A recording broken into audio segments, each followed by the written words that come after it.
திருமாவளவன் போன்றவர்கள்லாம் ஓட்டு போட்டிருக்காங்களா அப்படின்ற ஒரு சந்தேகம் இருக்குது. அது மாதிரி திமுகலேயும் வந்து இவர் நம்ம ராஜ்யசபா எம்பியாக இருக்கக்கூடிய திருச்சி சிவா இவங்கெல்லாம் வந்து என்டிஏ கூட்டணி ஓட்டு போட்டிருக்காங்களான்னு எனக்கு ஒரு சந்தேகம் இருக்குது. இங்கே வந்து மிகப்பெரிய ஒரு விரிசல் விழுந்திருப்பதாக தான் தெரியுது. ஏன்னா இது வந்து ஒரு என்டிஏ கூட்டணிக்கு இங்கே இருக்கிற திராவிட பாரம்பரிய எம்பிக்களும் அரசியல் தலைவர்களும் வந்து இந்த மாதிரி நிறைய பேர் ஒரு 5 வாக்குகள் திமுகல இருந்து இந்த பக்கம் வந்துருச்சு. அது மாதிரி நிறைய பரவலாக வந்து சரத்பவார் அங்கேருந்து ஒரு 5 வாக்குகள், அப்புறம் வந்து சிவசேனா இவங்களை எதிர்த்து நிற்கிறதுக்கு சிவசேனா அங்கே ஷிண்டே சிவசேனாவை எதிர்த்து நிற்கிறக்கூடிய உத்தவ் தாக்கரே சிவசேனாலேருந்து ஒரு 5 வாக்குகள், இந்த மாதிரி பரவலாக வந்து ஒரு 25லேருந்து 30 வாக்குகள் வந்து இந்த பக்கம் வந்துருக்கு. அதிமுக வந்து இதில் சலசலப்பு இருந்தாலும் இந்த திமுக இந்த தேர்தல் பூதாகரத்தை வந்து ஒரு பூகம்பத்தை வந்து இந்தியா அலைன்ஸில், குறிப்பிட்ட தமிழகத்தினுடைய இந்தியா அலைன்ஸில் ஒரு சர்ச்சையை உருவாக்கக்கூடிய ஸ்டாலின் முதுகில் குத்திட்டாங்க அப்படின்னு தான் சொல்லணும். ஏற்கனவே வந்து உதயநிதி ஸ்டாலினுக்கு எதிர்ப்பு வளர்த்து கொண்டு இருக்குது. எதனால? சீனியர்கிட்ட இருந்து இருக்கு. பட் அது அந்த வலுப்புன்றது இன்னும் மேலும் அதை காமிக்கிறதுக்கு தான் இதை வந்து உறுதிப்படுத்தும் வகை. ஆல்ரெடி பிரச்சனைகள் இருக்க தானே செய்யுது. திருச்சி சிவாக்கும் KN-க்கும் ஒத்து போகல, அன்பில் மகேஷுக்கும் ஒத்து போகல. அங்க இந்த இடத்துல திருச்சிக்குள்ள மூணு கார்னர்ல நிக்கிறாங்க, 3 துருவங்கள் அப்படின்ற மாதிரி, 2 துருவங்கள்ன்ற மாதிரி. இதுல டாப் வந்து KN.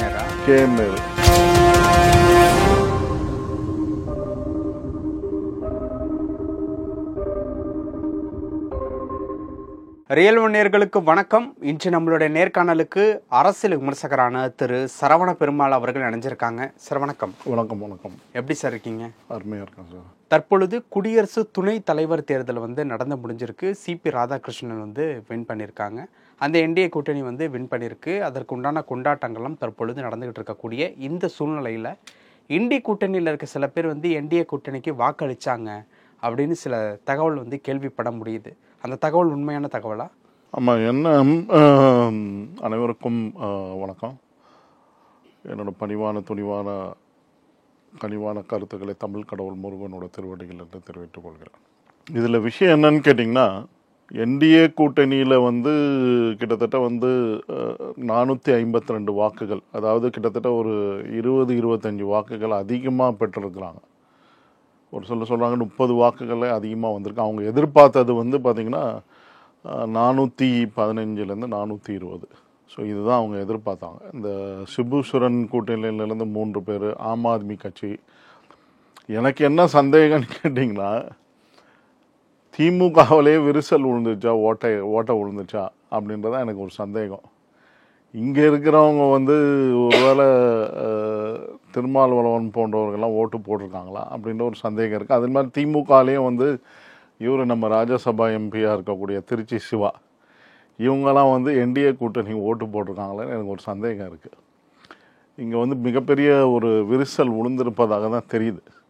ஏன்னா இது வந்து ஒரு டைம் மாறிடுச்சு. அதனால் வந்து என்டிஏ கூட்டணிக்கு இங்கே இருக்கிற திராவிட பாரம்பரிய எம்பிக்களும் அரசியல் தலைவர்களும் வந்து அந்த பக்கம் திசை திரும்புகிறாங்களான்றது தான் காமிக்குது.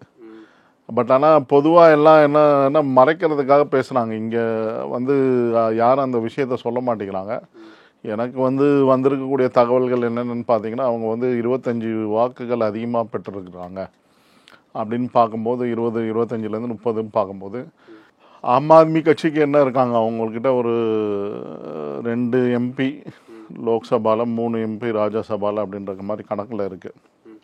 அவங்க ஓட்டு போட்டிருந்தா கூட மீதி இருக்கிற ஒரு 25 எம்பிக்கள்லாம் யார் இவங்க 3ன்னு கழிச்சிக்கிட்டா கூட அங்கே ஒரு 20 பேர் எக்ஸ்ட்ராவாக ஓட்டு போட்டிருக்காங்க. ஸோ இவங்கெல்லாம் யார் அப்படின்னு நம்ம பார்க்கணும், ஒத்துணும். எப்படி இருந்தாலும் ஜெகன் ரெட்டி, அப்புறம் வந்து நம்ம சந்திரபாபு நாயுடு வாக்குகள் என்டிஏக்கு தான் அவங்க உறுதியாக சொல்லிட்டாங்க. அங்கே லோக்கல் பாலிடிக்ஸில் எதிரும் புதிருமாக இருந்தாலும் அவங்க வந்து என்டிஏ கூட்டணிக்கு தான் வாக்களிச்சிருக்கிறாங்க.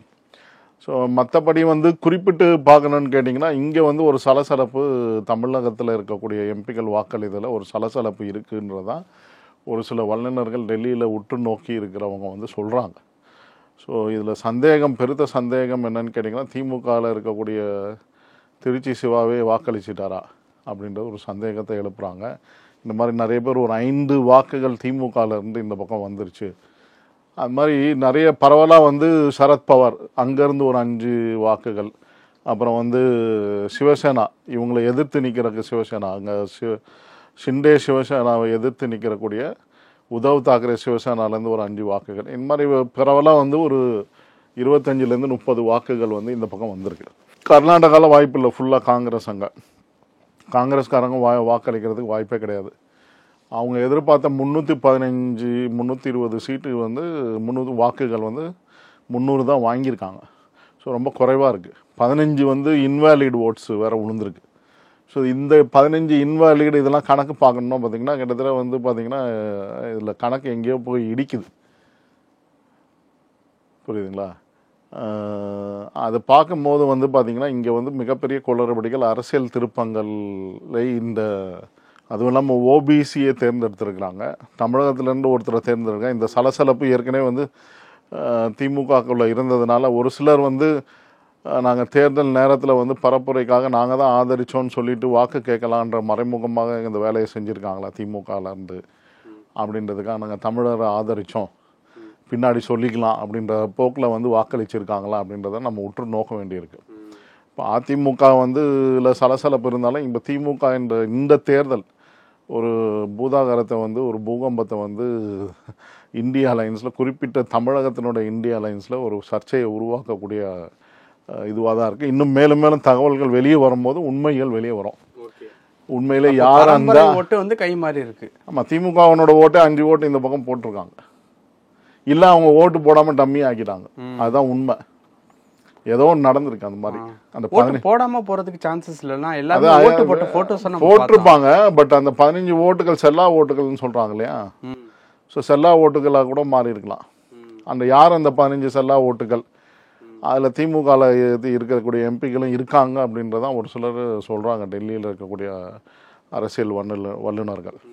ஸோ ஏன்னா ராதாகிருஷ்ணன் வந்து ரொம்ப நெருக்கமாக திராவிடத்தை சார்ந்த திமுகவை சார்ந்த அரசியல் தலைவரும் நெருக்கமாக இருந்தவர் ராதாகிருஷ்ணன் அவர்கள். பல கட்சிகளை கடந்து பழகக்கூடியவர். அதனால் இந்த தேர்தலில் அவருக்கு வாக்களிச்சிருக்கலாம், இல்லைனா வந்து செல்லா ஓட்டாக கூட போட்டிருக்கலாம் அவர் ஜெயிக்கணுன்றதுக்காக.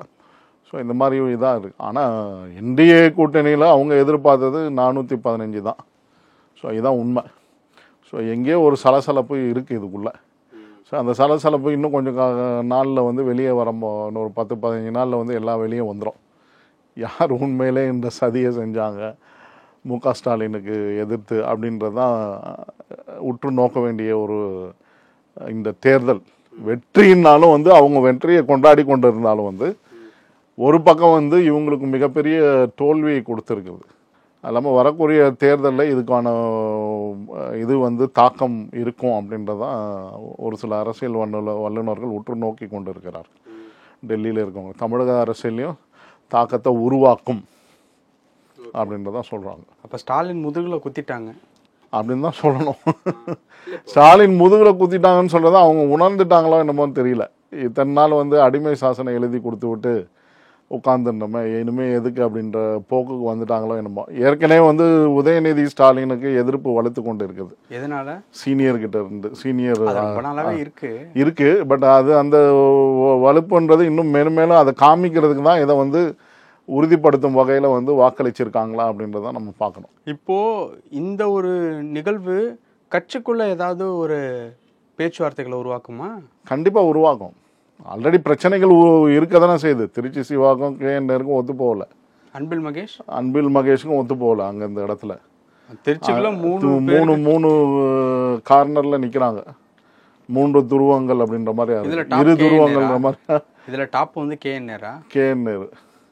ஸோ அதனால அன்பில் பயாமொழி மகேஷ் வந்து இளைஞர்கள் பக்கம், இவர் சீனியர், அவங்க வந்து ஜூனியர் அப்படின்ற மாதிரி பிரிஞ்சு நிற்கிறாங்க. இவர் வந்து தனியாக துண்டாக கைவிடப்பட்டிருக்கிறார் திருச்சி சிவா. அதாவது இவருக்கு வந்து எந்த பக்கமும் சப்போர்ட் இல்லை. ஸ்டாலின் கிட்டே இருந்தும் சப்போர்ட் இருக்கிற மாதிரி தெரியல திருச்சி சிவாவுக்கு. ஏதோ இருக்கார், அவ்வளோதான். ஓகே.